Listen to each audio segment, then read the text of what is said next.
Hey guys, welcome back to the Interceptor. We are here with our first alliance war with REA.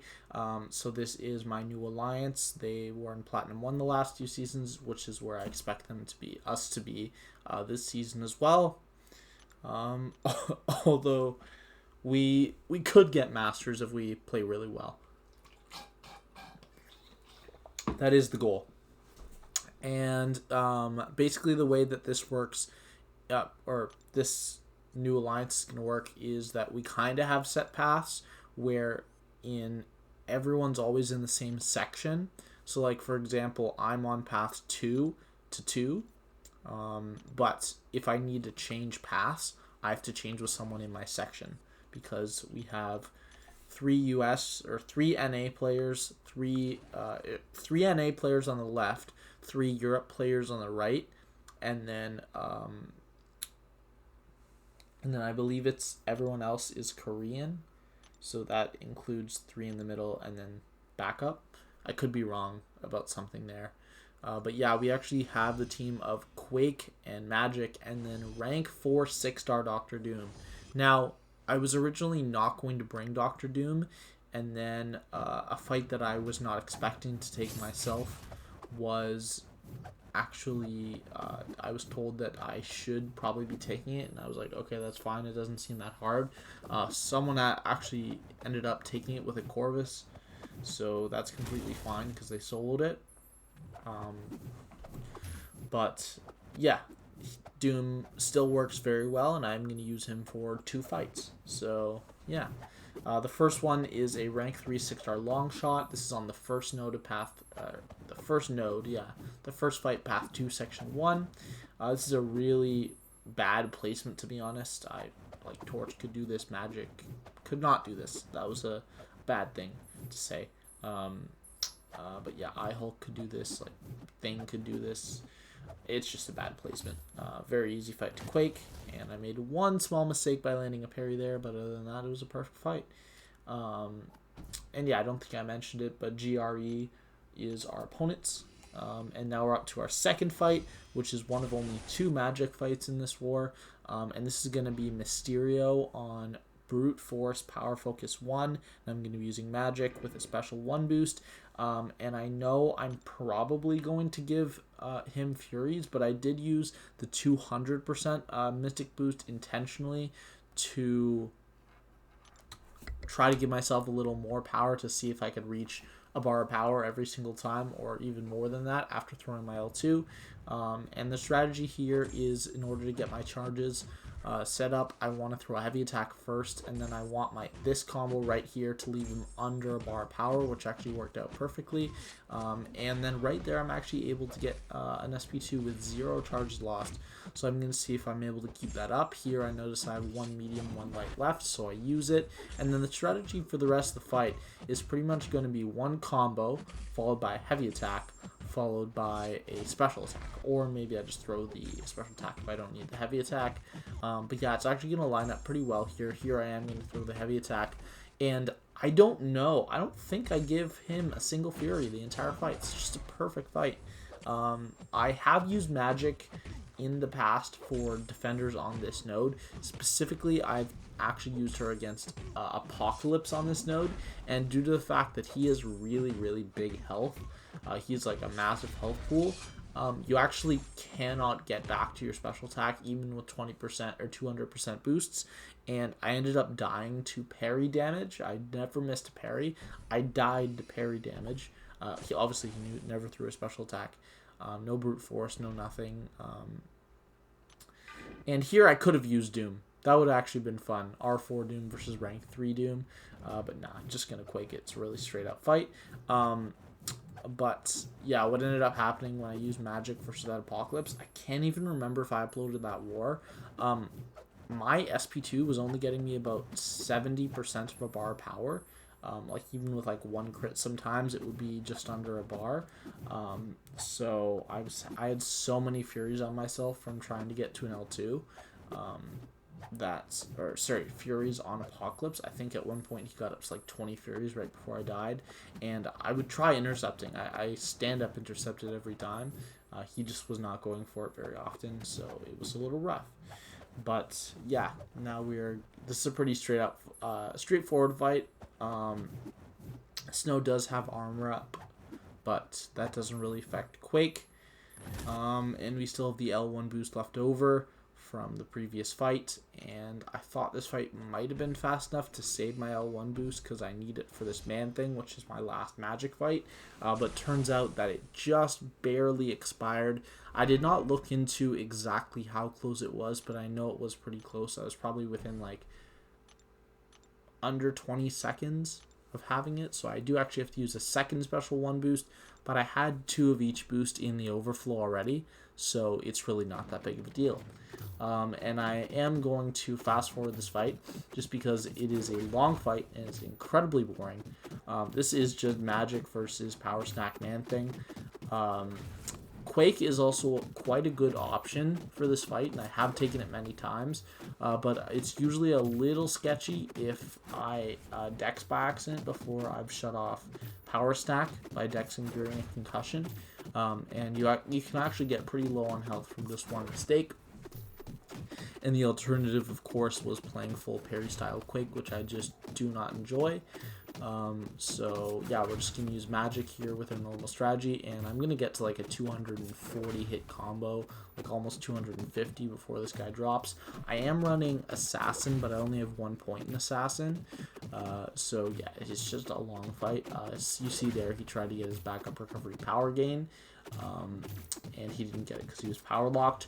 Now, normally what happens when I take this node, Power Snack, is I'm quaking the node, and when he hits 50%, he actually gains power.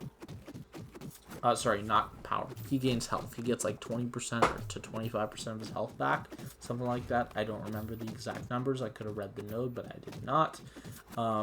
And basically that's because I'm shutting down his power gain, and the node says that if the power gain fails, like it's shut down, that means that he gains health instead. So basically using a champion that power locks but does not reduce ability accuracy is the perfect solution. So there we go, and the next fight is going to be a rank 3 6-star Korg on Mixmaster, which I'm going to Quake. And you guys have seen this fight many times, but this one is actually going to go a little interesting. So of course the global here is untouchables, but it doesn't affect any of my fights, so I didn't think of mentioning it. And you'll notice right there, my 10%, my attack boost is only 10%. I meant to use a 15% boost, and I did not realize I used a 10% boost until after this fight was over, and you're gonna see why. Because we're gonna have a almost perfect Quake fight. I don't think I lose any health until the very end of the fight. But look at this right here. So our first cycle goes absolutely beautifully, and like about our next 30 cycles, and then there's 10 seconds left, and I timed out with 3% health left. So that's really fun. And yeah, that's awesome. If I had used a 15% attack boost, I would have won the fight.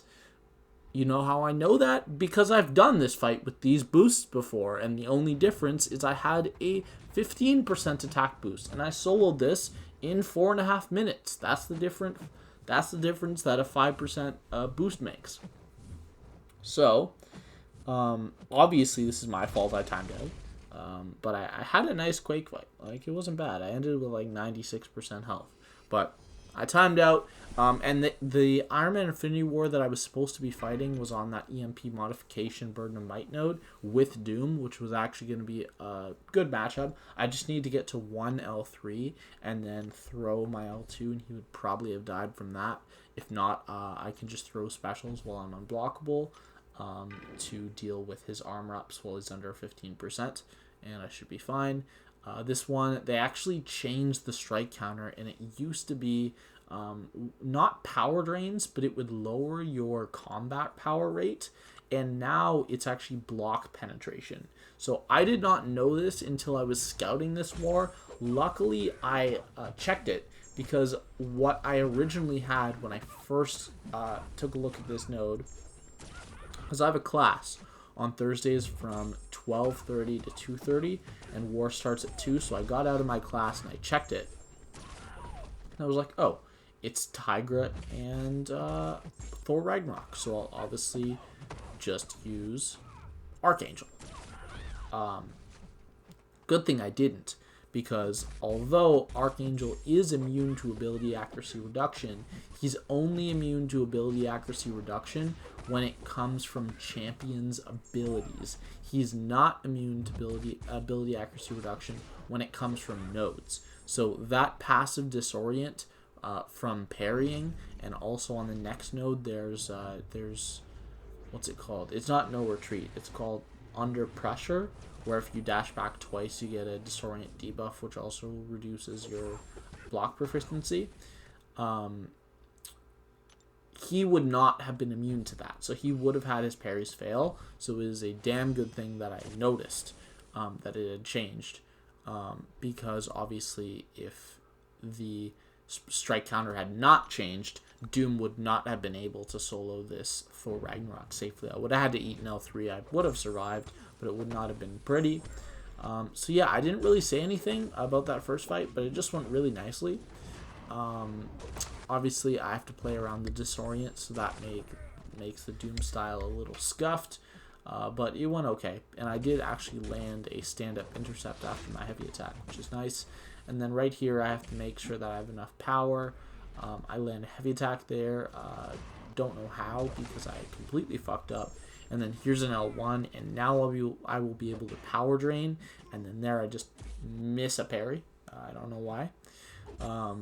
But the one thing that they did actually take off of this node is they took off the power sting. So before, when you would reach a bar of power, you would get a power sting on yourself. They actually removed that from this node, which is what allows me to use Doom for it, because obviously that node would not be a good combination with Doom. Coming out of your L3, you have to use an L1. And then I think I do actually get to an L3 here. So you get to see the L3 in both fights.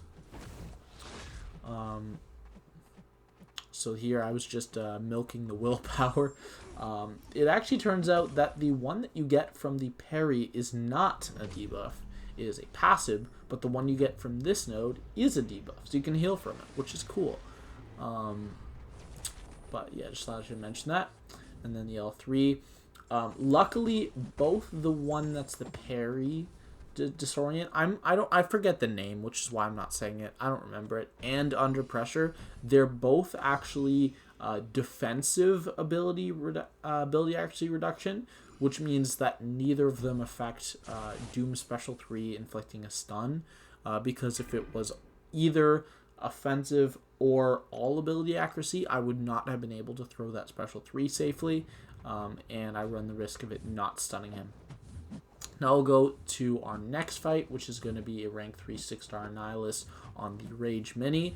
And thank God they have finally removed True Sense or True Focus. I don't even remember. You know what? I hate that node so much, I don't even want to think about it. I don't even care that I forget the name.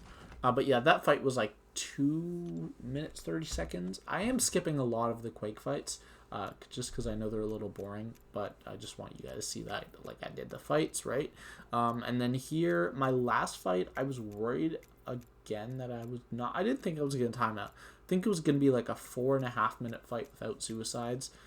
So right here, I'm putting on suicides, and obviously since it's for a Quake fight, all the crit masteries do literally nothing, so you actually get more damage out of putting the mastery points into the Furies. So that you can activate suicides, and we only go for half suicides there, just because when it's a long fight with Quake, you actually run the risk of killing yourself by putting yourself in assassin's range. And when I go into this Quake fight, I am going to use an invulnerability boost. I don't know if you guys noticed it, but when I was boosting up to take these fights, I didn't actually remember to heal Quake until after I had boosted, which means that I probably wasted about probably somewhere around 5,000 to 7,000 health in boosts, in potions. So that was very smart of me. But this is actually a perfect fight, other than one point right here where I'm going to get tagged. And I'm going to throw a heavy, and like I don't have an excuse. He didn't whiff an attack. There's genuinely nothing to say other than I made a mistake and I deserved to be hit for it. And it's right here. I just threw a heavy. And I don't know. He hit me 4 times. 3 of the hits got eaten up by invulnerability. So now I have no invulnerability left. So I skipped the rest of that fight. I don't know if you noticed. I did that on purpose. I actually made the cut in and cut out on the same hit. So it was on a 4th hit double medium. I actually lined that up perfectly. I don't know if you noticed that, but I thought that was really cool because other than his health pool changing, the animations were identical and it cut so perfectly. So yeah, just thought that was pretty cool. And that is actually going to be it for War 1. It is currently 11:56 p.m. Almost 10 hours into the war. So it is nowhere near done. We only have about 45 attacker kills because, like I said, literally 22 or 23 of the people in this alliance are in Korea. And then everyone else is Europe, NA. I think BG1's actually the only BG, like my BG. I think we're the only BG with non-Korean players. Like, literally everything in main chat is Korean. I'm in that chat, but it doesn't matter because I can't read anything.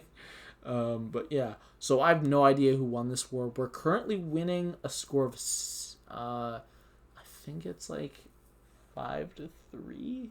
I think we're winning, but I honestly have no idea. I haven't checked since I finished my fights. So I do not know what our record is. It's either going to be 1-0 or 0-1.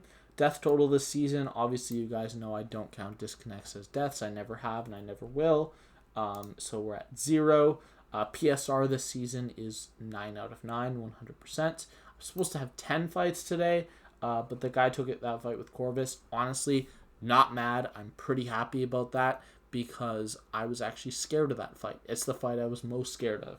So yeah, really nice of him to take it with Corvus. And then I was actually, I was supposed to have 11 fights because there was a Hulkbuster on the Buffet Mini, and the guy went in with Corvus and died, and I was supposed to Quake it. So yeah, I was actually supposed to have 11 fights. Wow, I can't believe I forgot that. But yeah, supposed to have 11 fights this war. And my Deathless streak is 20 carrying over from last season, so we were at 29. So yeah, that is going to be it for this war. I hope you guys enjoyed, and I will see you in the next war video. Bye.